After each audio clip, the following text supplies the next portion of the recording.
ஓஹோ, கதை இப்படி போகுதா? கிட்டத்தட்ட கம்பீருக்கும் கோலிக்கும் பிரச்சனையே எண்டு கார்டு போட்டாங்களா இல்லை இதுக்கப்புறம் தான் பிரச்சனையே ஸ்டார்ட் ஆகுதா அப்படின்னு கேட்டு பார்த்தா ஷாக்காக இருக்குல்ல. ஆமாம், இதுக்கப்புறம் தான் பிரச்சனையே ஸ்டார்ட்டு. எல்லாரும் சொல்லிக்கலாம், நான் தான் கம்பீர் டீமுக்கு ஹெட் கோச்சாக வந்துட்டாரு, கோலி பேட்ஸ்மேனாக பயங்கரமாக விளையாடுவார், 2 அக்ரெசிவ் பிளேயர் உள்ளே இருக்கிறாங்க அப்படின்னு.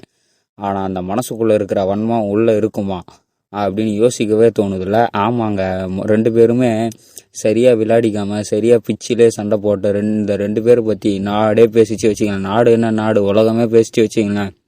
அந்தளவு சும்மா எதுக்கு பார்த்தாலும் சண்டை போட்டிருந்த இவங்க இப்போ ஃப்ரெஞ்சு மச்சி வா மச்சி பார்த்துக்கலாம், சாம்பார் வடை அடை போடா மெது வடை அப்படின்னு மாற்றி மாற்றி வச்சுக்கின்னு மாற்றி மாற்றி விளையாடி மரக்கடிக்குவாங்க பழகுது. என்னடா பண்ணுறீங்க, எதுக்கடா எப்படி விளையாடுறீங்க அப்படின்னு ரோஹித் சர்மா கேட்பாரு பழகுது.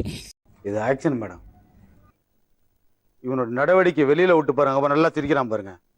இவனோட நடவடிக்கை வெளியில விட்டு பாருங்க, அவன் நல்ல ஆக்ஷன் பண்ணுவான். அதாவது 2 பேரும் சொல்ற வார்த்தை என்னன்னா, உங்களுக்கு மசாலா தீர்ந்து விட்டதோ அப்படின்ற மாதிரி. ஏன் மசாலா தீர்ந்தா வந்து கறி மசாலா போட்டு பிரியாணி ஆக்கி வச்சு எல்லாரும் கொடுக்க போறீங்களா? நீங்க சண்டை போட்டா என்ன, சாம்பார் வடை எடுத்து அதை தொட்டு சாப்பிட்டா எங்களுக்கு என்ன?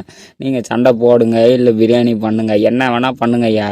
ஆனால் எங்களை ஆள் ஓடுங்க. இவங்களே சண்டை போடுவாங்கன்னா, இவங்களே பிச்சுக்குள்ளே இது ஆவாங்கன்னா, அதுக்கப்புறம் நான் எங்களெல்லாம் இது பண்ணுவாங்களாம். சாமி நீ யார் சாமி, நீ எம்பா கோழி சாமியா, எம்பா கம்பீர் சாமியா, எங்களை முடிச்சு விட்டுருவீங்க பழகுதா, என்ன நினச்சிட்டு இருக்கீங்க? தப்பு தப்பு தப்பு தப்பு தப்பு.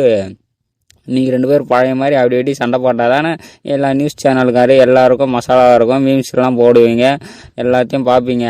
அது மட்டும் இல்லாமல் இப்போ நடக்க போகிற பங்களாதேஷ் கூட டெஸ்ட் மேட்சுக்கு இவங்க 2 பேரும் பேட்டி ஒன்று எடுக்க போகிறாங்களா. நீங்கள் பேட்டினே எடுங்க, போட்டினே எடுங்க, எங்களுக்கு மசாலா காலி ஆயிடுச்சு, நாங்கள் அடுத்த கறி மசாலா யாருன்னா தேடிக்கிறோம், வேறு யார் வச்சு சண்டை போடுறது, WWE த ஈவன் சாம்பியன்ஷிப் அப்படின்ற மாதிரி அடுத்து பயங்கரமாக ஒன்றும் யாரோடலாம். ஏண்டா டேய், எனக்குன்னே வருவீங்களாடா? ஏன்ட்ட சரசம் பண்றக்கே ஓட்டாப்பே உங்களை பெற்று விடுறாங்களா? ஏன்டா அப்படி பட்டறதுலேயே வந்து பஞ்சு பண்றீங்க? கேட்கவே கொஞ்சம் இதுவாக தான் இருக்குது, சங்கட்டமாக இருந்தாலும் சாதுரியமாக யாராவது ஒருத்தரை அனுப்பி விடணும், சண்டை போட்டு அவனுமே. சரி அது கூட இவங்க 2 பேர் நிலைமைக்கு என்ன தான் பைசல் பண்ணி விடுங்க அப்படின்னு எபிஷேயை கேட்டு ஒரு பேட்டி ஒன்று எடுத்து வச்சுக்க போகிறாங்களாம். அதை நாளைக்கு ரிலீஸ் பண்ண போகிறாங்களாம். வர வர இந்த பேட்டி எடுக்கிறது கூட தளபதி படம் மாதிரி ஆகி போச்சுல. என்ன சார் நினச்சிட்ருக்கீங்க, என்ன நினச்சிட்ருக்கீங்க? நீங்களா சண்டையை வைப்பீங்களா? அவர் நோபால் போடல, இவர் நோபால் போடலன்னு. இது கடைசியாக லாஸ்ட்டாக போட்ட ஒரு சண்டை RCB லக்னோவில் இருக்கும்போது அது பயங்கரமான ஒரு சண்டையாகவே ஆகிப்போச்சு. டீமுக்கும் சண்டை மாதிரியும் ஆகிப்போச்சு. அதுக்கப்புறம் கம்பீர் அங்கேருந்து கொல்கத்தாவுக்கு போனார். அப்புறம் பார்த்தா போன வருஷமே கையை குலுக்கி இது பண்ணியிருந்தாங்க. அப்போயே தெரிஞ்சிடுச்சு நம்மளுக்கு மசாலா இல்லை, நம்மளுக்கு கறி மசாலா தான் அப்படின்னு. என்ன இது? சரி, நல்லா இருக்கட்டும், நல்லா இருங்க, நல்லா இருப்பீங்க அப்படின்னு வாழ்த்தோடு பெற்று நன்றி வணங்க வருகிறேன்.